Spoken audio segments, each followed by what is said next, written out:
لیکن آج ظلم ہمارے گھر سے شروع ہوتا ہے، زیادتی ہمارے گھر سے شروع ہوتی ہے۔ وہ کیسے؟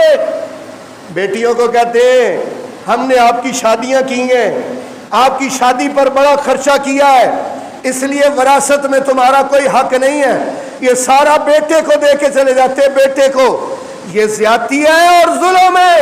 کیوں؟ اللہ قرآن میں فرماتے ہیں للرجال نصیب مما ترک الوالدان والاقربون۔ او دنیا کے لوگوں، مرد کو، بندے کو بھی حصہ ملے گا جو اس کے ماں باپ چھوڑ جائیں، والاقربون، اور جو قریبی رشتہ دار چھوڑ جائیں، وللنساء نصیب مما ترک الوالدان والاقربون، عورتوں کو بھی حصہ ملتا ہے جو ماں باپ چھوڑ جائیں یا قریبی چھوڑ جائیں، مما کلا او کسرا۔ اللہ پاک فرماتے ہیں وہ تھوڑا ہو یا، اونچی آواز سے بولنا آپ، مما کلا، جو تھوڑا ہو، او کسورا، یا وہ کہتے ہیں ہے ہی ایک مکان ہے، اب بہنا آپ کو کیا دے، ہے ہی 1 لاکھ روپیہ ہے، اس میں آپ کو کیا دے۔ اللہ کہتے ہیں یہ بات نہیں ہے کہ یہ تھوڑا ہے یا زیادہ ہے، نصیبا مفروضا، نصیبا مفروضا۔ سورہ نساء آیت نمبر 8 اللہ پاک فرماتے ہیں نصیبا مفروضا، بیٹی کو، بیٹے کو دینا حصہ ہے، مفروضہ، فرض کر دیا گیا ہے۔ مفروضہ کا کیا معنی ہے؟ جس طرح نماز فرض ہے، اسی طرح بہن کا حصہ وراثت میں کیا ہے؟ فرض ہے۔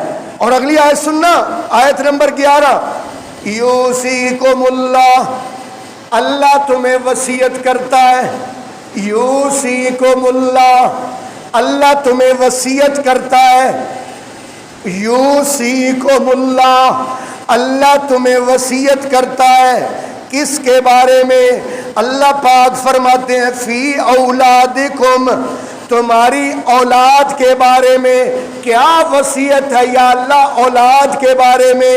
اللہ فرماتے ہیں للذکر مثل حظ الانثیین، جب بندہ فوت ہو جائے تو جتنا 2 لڑکیوں کو ملے گا اتنا 1 لڑکے کو ملے گا، لڑکی کو 2 بہنوں کو جتنا حصہ ملے گا، 1 حصہ اتنا کس کو ملے گا؟ لڑکے کو ملے گا، بیٹے کو ملے گا۔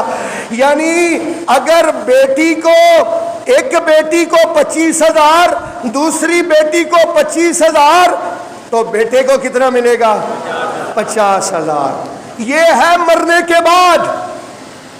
اگر کوئی بندہ کہے کہ میں نے زندگی میں ہی تقسیم کرنی ہے اپنی ساری جائیداد، وراثت تو اس کو نہیں کہتے، وراثت تو تب بنتی ہے جب بندہ مرتا ہے، ابھی مرا نہیں تو وراثت نہیں ہے، وراثت نہیں ہے بلکہ یہ تحفہ ہے، بلکہ یہ جائیداد ہے جو بانٹنا چاہتا ہے۔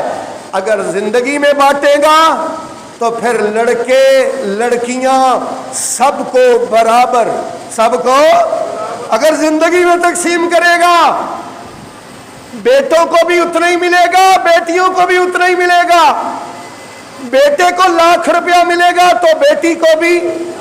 مرنے کے بعد طریقہ کیا ہے؟ اللہ کے قرآن پڑھ کے آپ کو سنایا ہے۔ مرنے کے بعد طریقہ یہ ہے، اگر بیٹے کو 1,00,000 ملے گا تو بیٹی کو 50,000 ملے گا، اور مرنے سے پہلے ہی بندہ اپنی جائیداد بچوں کے درمیان تقسیم کرے گا تو پھر برابر 1,00,000 لڑکے کو تو لڑکی کو بھی۔ اللہ اکبر۔